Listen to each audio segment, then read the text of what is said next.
Welcome to financer YouTube channel. So ఇది daily market analysis video. దీనిలో నేను చేసే ట్రేడ్ని డిస్కస్ చేస్తాను, నేను చేసే మిస్టేక్స్ని డిస్కస్ చేస్తాను, మార్కెట్ డ్రామాస్ డిస్కస్ చేస్తాను, అలాగే ఇంటర్నేషనల్ మార్కెట్ చార్ట్స్ డిస్కస్ చేస్తాను, అలాగే టాప్ లూజర్స్ అండ్ గెయినర్స్కి వెళ్ళి 1 మినిట్ టైం ఫ్రేమ్, అన్ని 1 మినిట్ టైం ఫ్రేమ్లో ఎంట్రీస్ అండ్ ఎగ్జిట్ డిస్కస్ చేస్తాను. ఓకే, సో మనకి చార్ట్స్ ఇంపార్టెంట్, మనకి గుర్తుపెట్టుకోండి. ఓకే, సో మనకి మార్కెట్‌లో గ్యాప్ అప్స్, గ్యాప్ డౌన్స్ ఎప్పుడైతే అవుతుంటాయో, ఈ గ్యాప్‌ని ఫిల్ చేయడానికి కంపల్సరీ వస్తూ ఉంటదండి కంపల్సరీగా. మన ఇండియన్ మార్కెట్‌లో గ్యాప్ అప్స్ గానీ, గ్యాప్ డౌన్స్ ఎక్కువ కంపేర్ టు ఇంటర్నేషనల్ మార్కెట్. మన డో జోన్స్, నాస్డాక్ ఫాలో అవుతది కదా మన చార్ట్స్. సో, కానీ ఇక్కడ రియాలిటీలో చూస్తే మనకి గుడ్ న్యూస్ వస్తే గ్యాప్ అప్ అవ్వడం గానీ, బ్యాడ్ న్యూస్ వస్తే గ్యాప్ డౌన్ అవ్వడం గానీ, ఇవి ఎక్కువుంటాయన్నమాట. ఇక్కడ ప్రాబ్లమ్ అయితే గ్యాప్ అప్, గ్యాప్ డౌన్ అవ్వడం ఇంపార్టెంట్ కాదు. మళ్ళీ ఆ లెవెల్‌కి రీచ్ అయ్యి టచ్ చేయడానికి మళ్ళీ వస్తది డిఫరెంట్‌గా ఫిల్ చేయడానికి. అది వస్తది కంపల్సరీ. అది ఇంపార్టెంట్ మనకి. ఓకే. సో, రీసెంట్‌గా చూస్తే ఈ మనకి 2000 ఏప్రిల్ 25 కదా! లాస్ట్ ఈ గ్యాప్ అప్ ఇక్కడ ఈ గ్యాప్ అప్ ఏదైతేనో గ్యాప్‌ని ఫిల్ చేసేసింది ఇక్కడ. ఈ గ్యాప్‌ని ఇక్కడ. చూసారు కదా! ఇక్కడ. సిమిలర్‌లీ నెక్స్ట్ ఈ గ్యాప్. ఇక్కడ గ్యాప్ అప్ అయింది కదా! ఈ లెవెల్‌ని ఆల్మోస్ట్ ఇవాళ ఫిల్ చేసేసింది. నెక్స్ట్ ఈ రెడ్, ఈ గ్రీన్ ఏదైతే ఉందో ఇది ఫిల్ చేయడానికి వస్తుంది నెక్స్ట్. ఓకే, ఇది కూడా ఫిల్ చేసేసింది అనుకోండి. ప్రాపర్ సపోర్ట్ మనకి గ్రీన్ ఈ సపోర్ట్ తీసుకొని రివర్స్ అయ్యి పైకి వెళ్ళే ఛాన్స్ ఉంది మనకి. ఓకే, అర్థమైంది కదా! ఇంకా ఇవే అండి దగ్గర గ్యాప్ అప్స్ నాకు కనిపించేవి. ఓకే, ఇప్పుడు బ్యాంక్ నిఫ్టీ చూద్దాము. ఓకే, సో ఇక్కడ ఈ గ్యాప్ అప్ ఏదైందో ఇక్కడ ఫిల్ చేయడానికి వస్తుంది. ఇది ఆల్మోస్ట్ రీచ్ అయినట్టుంది వాళ్ళ దగ్గర ఇంకా టచ్ అయిపోతుందండి, పెద్ద మ్యాటర్ కాదు. ఓకే, నెక్స్ట్ ఏంటంటే ఇంకో ఈ గ్యాప్ అప్ ఏదైతే ఉందో ఇక్కడ ఫిల్ చేయడానికి వస్తుంది 50,488. ఓకే, ఇది ఫిల్ అవ్వగానే నెక్స్ట్ ఏంటంటే ఈ గ్యాప్. ఓకే, ఈ గ్యాప్ని ఫిల్ చేయడానికి వస్తుంది మనకి. అది 48,452 చెప్తున్నాను. ఓకే, నెక్స్ట్ లాస్ట్ పాసిబిలిటీ ఏంటంటే ఇన్ని గ్యాప్స్ని ఫిల్ చేసుకుంటూ కిందికి వస్తే ఈ లెవెల్ ప్రాపర్ సపోర్ట్ లెవెల్ అనమాట మనకి చూస్తే ఇక్కడ. ఓకే, ఇక్కడ సపోర్ట్ తీసుకొని పైకి వెళ్ళిపోయింది మనకి లాస్ట్ టైం చాలాసేపు. అంటే జాన్ 2025 నుంచి మనకి మార్చ్ 2025 వరకు అక్కడే ఆడుకుంది ఆ లెవెల్లోనే. దాని తర్వాత ఇంకా పైకి వెళ్ళిపోతుంది మనకి. ఓకే, సో అది మార్కెట్ ఇవాళ ఇది రీసెంట్ గ్యాప్స్. ఇక్కడ మళ్ళీ రివర్సల్ అయ్యే ఛాన్స్ ఉంది. ఓకే, సో ఇవాళ ట్రేడ్ డిస్కస్ చేస్తాను మనకి. ఓకే, నిఫ్టీ ఏమో గ్రీన్ రెడ్ కింద పడుతుంది, బ్యాంక్ నిఫ్టీ ఏమో పైకి వెళ్తుంది. అలా ఉండకూడదు కదా! ఎప్పుడు నిఫ్టీ బ్యాంక్ నిఫ్టీ సింక్ అవ్వాలి. బేసికలీ సింక్ అయితేనే మనం ట్రేడ్ తీసుకోగలం. ఇట్లా ఆపోజిట్ డైరెక్షన్లో ఉంటే చాలా కన్ఫ్యూజ్ అవుతామండి. ఇవాళ నేను అదే కన్ఫ్యూజన్ అయ్యాను. ఇక్కడ బై చేశాను. ఓకే, ఇక్కడ బై చేశాను, అది మళ్ళీ పైకి వెళ్ళి కిందికి వచ్చేసేసింది. మళ్ళీ ఇక్కడ సెల్ చేశాను. ఓకే, మళ్ళీ ఇక్కడ నుంచి ఇక్కడ వచ్చి పైకి వెళ్ళి మళ్ళీ పైకి వెళ్ళింది. చాలాసేపు లాస్లోనే ఉన్నాను బేసికలీ ఇవాళ. ట్రేడ్ అంతా ఫుల్ కన్ఫ్యూజన్ అనమాట. ఓకే, నేను కరెక్ట్గా ట్రేడ్ ఎప్పుడు తీసుకోవాలి అంటే నాకు అర్థమైంది ఏంటంటే కొంచెం పైకి వెళ్ళింది కదా, ఇక్కడ సమ్వేర్ సెల్ చేయాల్సింది నేను. ఎప్పుడైతే నిఫ్టీ ఇక్కడ కిందికి వచ్చి మళ్ళీ రివర్స్ అయ్యి ఇక్కడ వచ్చిందో ఇక్కడ సెల్ చేయాలి. ఎందుకు ఇక్కడ సెల్ చేయాలి అంటే ఇక్కడ నిఫ్టీని చూస్తే బ్యాంక్ నిఫ్టీ సెల్ చేయాలి. ఇక్కడ నిఫ్టీ ఇక్కడ రెసిస్టెన్స్ తీసుకొని కింద పడుతుంది, అది క్లియర్గా ఉంది. ఓకే, దాని తర్వాత ఇంకో పాసిబిలిటీ ఏంటంటే ఈ గ్యాప్ అప్ ఏదైతే అయిందో గ్యాప్ని ఫిల్ చేయడానికి సగమైనా వస్తుంది అట్లీస్ట్. ఆ సగం వచ్చింది కూడా. ఓకే, ఆ పావు అంతానే వచ్చింది కూడా. సో ఇక్కడ సెల్ చేస్తుంటే నేను ఇక్కడ కానీ ఎగ్జిట్ అయిపోయేవాడిని. ఓకే, దాని తర్వాత సడన్గా రివర్స్ అయ్యి పైకి వెళ్ళింది. ఇంకా మనకు అనవసరం. ఇక్కడ ప్రాపర్గా సపోర్ట్ లేదు, నా బొంద లేదు, ఏం లేదు ఇక్కడ క్లారిటీగా. సడన్గా రివర్స్ అయ్యి పైకి వెళ్ళిపోయింది. అంటే ఇక్కడ నేను కరెక్ట్ ట్రేడ్ ఎక్కడ చేయాలంటే ఇక్కడ రెసిస్టెన్స్ తీసుకుని నిఫ్టీ, అక్కడ బ్యాంక్ నిఫ్టీ సెల్ చేస్తుంటే ఆబ్వియస్లీ ఈ గ్యాప్ని ఫిల్ చేయడానికి ఎంతో కొంత వస్తుంది కదా. ఇక్కడ వచ్చింది కదా, ఇక్కడ ఎగ్జిట్ కాను, మళ్ళీ ఇక్కడ కూడా ఎగ్జిట్ కాను, కొంచెం పైకి వెళ్ళింది కదా, ఇక్కడ ఎగ్జిట్ అయిపోతాను నేను. అలా చేయాల్సిన ట్రేడ్. మరి తొందరపడి ఇక్కడ సమ్వేర్ ఇక్కడ బై చేశాను, కిందికి వచ్చింది, మళ్ళీ ఇక్కడ సమ్వేర్ సెల్ చేశాను, కిందికి వచ్చి పైకి వచ్చింది. ఇంకా నాకు కన్ఫ్యూజన్ అయింది మార్కెట్, ఇంకా నేను వదిలేసేసాను. మళ్ళీ ఇక్కడ చాలా కన్ఫ్యూజన్ అనమాట. దాని తర్వాత పైకి వెళ్ళింది, వెరీ కన్ఫ్యూజన్ మార్కెట్ అనమాట. ఓకే, ఇప్పుడు బిట్ కాయిన్ 1 మినిట్ టైం ఫ్రేమ్లో వాళ్ళ ఎంట్రీ చూద్దాం. పెద్ద గ్రీన్ క్యాండిల్. ఓకే, మంచి సపోర్ట్ తీసుకుంది, నేను బై చేయను. ఈ క్యాండిల్కి ఇక్కడ వస్తే బై చేస్తాను, అట్లీస్ట్ మిడ్ వరకు అని రావాలి. ఇక్కడ బై చేసినాక నా టార్గెట్ వచ్చేసరికి ఈ లెవెల్కి మిడ్లో సమ్వేర్, ఇది నా టార్గెట్. బట్ ఇక్కడ కూడా ఎగ్జిట్ అయిపోవచ్చు మనకి తొందరగానే.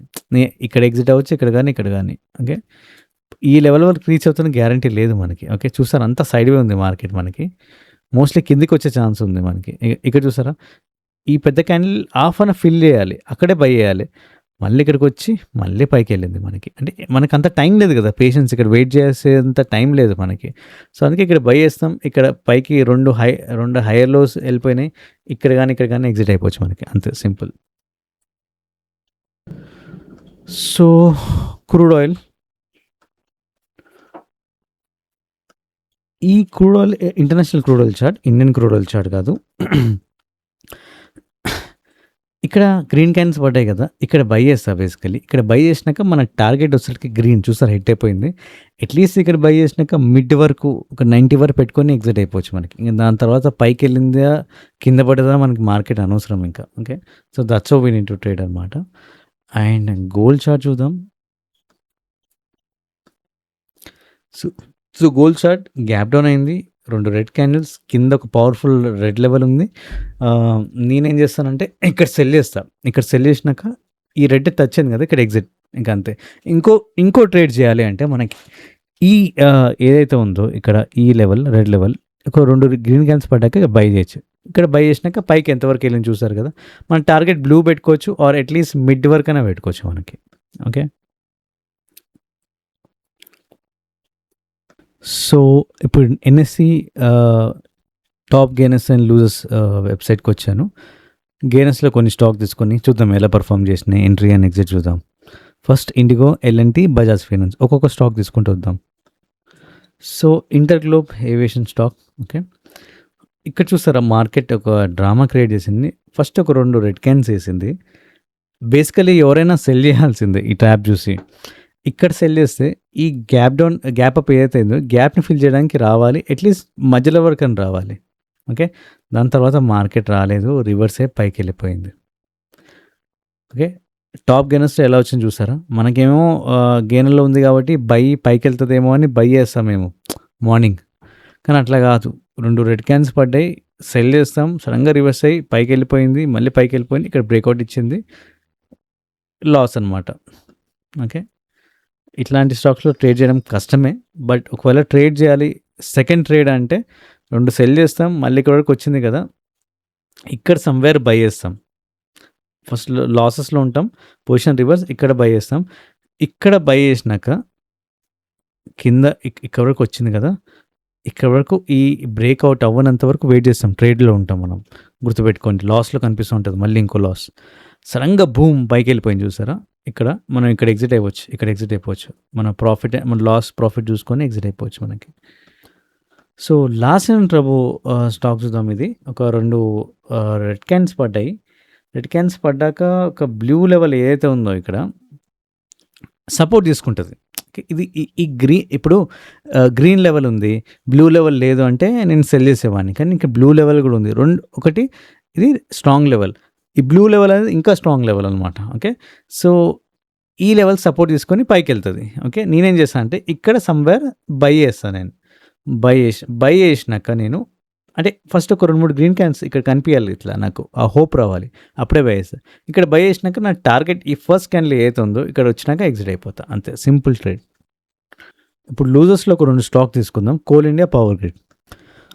కోల్ ఇండియా స్టాక్ చాలా ఈజీగా ఇవాళ ట్రేడ్ చేయం.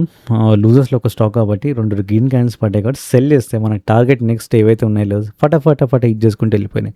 ఇక్కడ కానీ ఎక్కడైనా ఎగ్జిట్ అయ్యవచ్చు. మన ఎంట్రీ చాలా ఈజీ. మార్కెట్ పడిపోతుంది కాబట్టి. ఎగ్జిట్ కూడా చాలా ఈజీ. సో, పెద్ద రెడ్ క్యాండిల్ 1 మినిట్ టైమ్ ఫ్రేమ్‌లో పవర్ గ్రిడ్. ఓకే. ఈ క్యాండిల్ ఇక్కడ వస్తే కానీ సెల్ చేయలేము. అట్‌లీస్ట్ ఇక్కడ వచ్చినా కూడా సెల్ చేయొచ్చు. ఒక రెడ్ క్యాండిల్ పడ్డది. నేనేం చేస్తాను అంటే ఈ గ్రీన్ క్యాండిల్ పడంగానే ఇక్కడ క్లోజ్ అవ్వగానే ఇక్కడ సెల్ చేసేస్తాను నేను. ఇక్కడ సెల్ చేయగానే నెక్స్ట్ నా టార్గెట్ గ్రీన్, ఆటోమేటికల్ బ్లూ అండ్ దాని తర్వాత ఇంకేం లేదు. ఓకే. ఇక్కడ వరకు వచ్చింది. అట్‌లీస్ట్ మన గ్రీన్ వచ్చేసేసింది. లెవెల్ హిట్ అయిపోయింది. ఎగ్జిట్ అయిపోవచ్చు మనకి. బ్లూ హిట్ అవ్వాలన్న రూల్ ఏం లేదు. ఓకే. సో, ఇదండి. ఇట్లా లెవెల్స్ గీసుకోవాలి. ఫస్ట్ యాక్యురేట్ లెవెల్స్ ఉండాలి. యాక్యురేట్ లెవెల్స్ ఉంటేనే దిగాలి. నెక్స్ట్ ట్రెండ్ కూడా యాక్యురేట్‌గా మనం కన్ఫర్మ్ చేసుకోవాలి మనకి. పైకెళ్తుందా, కిందికెళ్తుందా అని. ఆ ట్రెండ్ ఐడెంటిఫికేషన్ పర్ఫెక్ట్‌గా చేయాలి. దాని తర్వాత ఎంట్రీ అనమాట. ట్రెండ్ ఐడెంటిఫై అయినాక ఎంట్రీ ఈజీ అయిపోతది. నెక్స్ట్ ఎగ్జిట్ కూడా మనకి మన ఎంట్రీ పర్ఫెక్ట్ ఉంటది కాబట్టి ఎగ్జిట్ కూడా తొందరగా చూసుకొని నియరెస్ట్ లెవెల్స్ ఆర్ లెవెల్కి హాఫ్లో ఎగ్జిట్ అయిపోతే సరిపోతుంది. ఓకే, అండ్ మధ్యలో మార్కెట్ డ్రామాస్ అనమాట. మార్కెట్ మనం తప్పు అని ప్రూవ్ చేయడానికి ట్రై చేస్తూ ఉంటుంది, బట్ మన సెటప్ మీద కాన్ఫిడెన్స్ ఉండాలి. అప్పుడే మనం ట్రేడ్ని హోల్డ్ చేయగలం. హోల్డ్ చేయాలి కూడా మార్కెట్ డ్రామా క్రియేట్ చేసినప్పుడు. అప్పుడే మనం ప్రాఫిట్ తీసుకొని బయటకు రాగలం. అందుకే పెద్ద పెద్ద ప్రాఫిట్ తీసుకోవచ్చు, షార్ట్ ప్రాఫిట్స్ అయినా. బట్ దేనికైనా మార్కెట్ స్ట్రెస్ అనేది క్రియేట్ చేస్తుంది, మార్కెట్ డ్రామాస్ అయితే ఉంటాయి, అవి చూసుకొని ట్రేడ్ చేసుకుంటే బెటర్. సో ఇదండి ఇవాళ వీడియో. రేపు మళ్ళీ కలుద్దాం. Thanks for watching.